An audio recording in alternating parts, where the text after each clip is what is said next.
Landlords are back in the media spotlight as the Labour's Renters' Rights Bill passes through Parliament and passes the House of Commons, headed into the House of Lords. This bill is set to fundamentally change the rental industry. It truly marks the end of an era. In today's video, I'm going to break down 10 new policies that could drastically impact you as a landlord. But most importantly, I'll also dive into whether this truly does mean the end of UK property as we know it. Make sure you stay tuned. This is a video that you don't want to miss.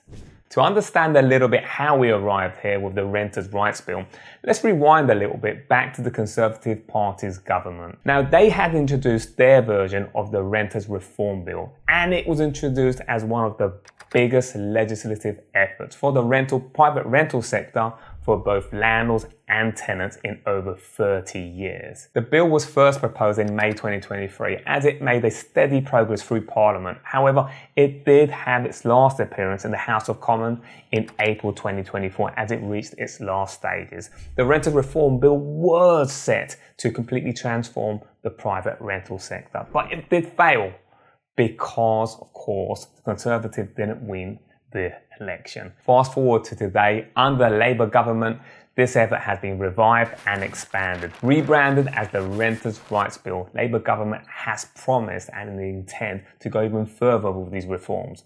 And the timeline for this includes the first reading taken in September 2024, the second reading in October the same year, and the committee stage in the same month, and of course the third reading taken in January this year, 2025.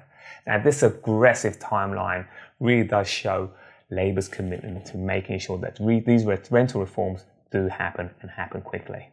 Let's kick off the 10 policies, starting off with the abolishment of fixed-term tenancies. Now, currently we do work with a short-hold tenancy agreements, at least most landlords do, and it has a beginning and an end, typically 12 months or 24 months. With this new bill, it does mean that all tenancies will fall into periodic tenancies, with the tenants having the ability to give you 2 months' notice. Effectively, this does mean that a tenant could move into a property a couple of weeks later, give you notice and say, here's your 2 months' notice, I'm leaving. So end up with a tenant just staying there for 3 months. I know it's not great for landlords. Most landlords want to have that certainty that they're going to have the property rented for a certain amount of time. That certainty will be taken away from you with this new law. Limiting rent increases. So rent increases will be limited to once per year and can only be executed through a Section 13. So this is to do away with rent clauses within the tenancy agreements and just really landlords taking advantage of those renters. And although this will restrict landlords in adjusting rental income in response to market changes, I didn't know many landlords that did increase rents within the first 12 months in the first place. Abolishment of Section 21 eviction. No fault eviction will be completely banned. This is going to remove the landlord's ability to serve Section 21, asking the tenant to vacate without having to give them a reason. This is going to be done. You will need specific reasons to be able to get your tenant out of your property. If you're a landlord taking this in, very likely to be overwhelming. We are holding a webinar completely free. Make sure you follow the link on the description to get registered. Expanded Section 8. To compensate for the removal of Section 21, mandatory and discretionary grounds will be added to Section 8. However, landlords will face stricter evidence to be able to evict those tenants. A ban on rental bidding wars. This means that landlords will not be able to rent their property not even a penny more than the price that's advertised at. This is to bring to an end an auction style type of rental bidding war that we see in today's world, according to the government, which actually brings prices to drive up more and more in different parts of the country. What I see with this is a lot of landlords actually increasing the rent of their properties. Currently, what they can do is they put properties on the market around about market price. If they see they get a lot of demand, then naturally they get higher rental offers. When this bill comes in, if they're not able to do that, they don't want to feel that actually they're leaving money on the table. They will end up rental prices above market price so that landlords could then consider offers below that price. A new private rented sector ombudsman created to provide impartial dispute resolution for both landlords and tenants. Now the fees will be paid by landlord, and this is what's going to fund this organisation. And I believe this is a good thing. Currently agents, it's a legal requirement for agents to do this. Landlords now will fall in line in this as well. So if tenants do have issues, then they have somewhere to go. And I think that's fair. And then we have the private rental sector database. Now the bill introduces compulsory registration of a national database. Now this is going to include compliance and enforcement history, so that tenants can log in and review a certain property history, or perhaps even the landlord's history, and make an informed decision on whether they want to commit to that property or a tenancy with that landlord. Limiting rent in advance. Now, whilst this aims to protect tenants, it actually is going to harm a lot of financially vulnerable tenants out there. So let me explain. We have pensioners, we have self-employed, we have international students who cannot prove their income, and they often rely on paying 6 months to 12 months in advance as a way to be able to secure a tenancy. With this policy, a lot of landlords won't want to risk going down that path. So unfortunately, there are risks involved. And of course, we are going to see tenants that are going to miss out on particular properties because of these new policies. If you're finding this video helpful, smash that like button. It really does motivate me in pushing more of these videos for you.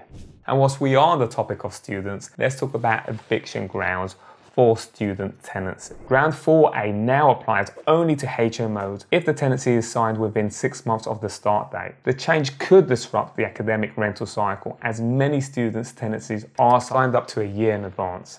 Prohibition of discrimination. Landlords will no longer be able to discriminate against tenants based on their income, for example, benefits, family, children, and even pets. Now, does this mean that you can't decline application? Of course you can. It just means that you cannot discriminate with them. So for example, put something on the advert that puts them at a less advantage. You can absolutely have choice in terms of who you can have in your property. As Labour's Renters' Rights Bill does make progress through the House of Lords, let's look how different it is to the original Conservatives' Renters Reform Bill. Let's compare the two. With the abolishment of Section 21, the no-fault eviction, on the face of it, it does seem the same. They were both going to abolish the no-fault eviction. However, the Conservative plan was to make sure that the court system was in place to be able to cope after removing that.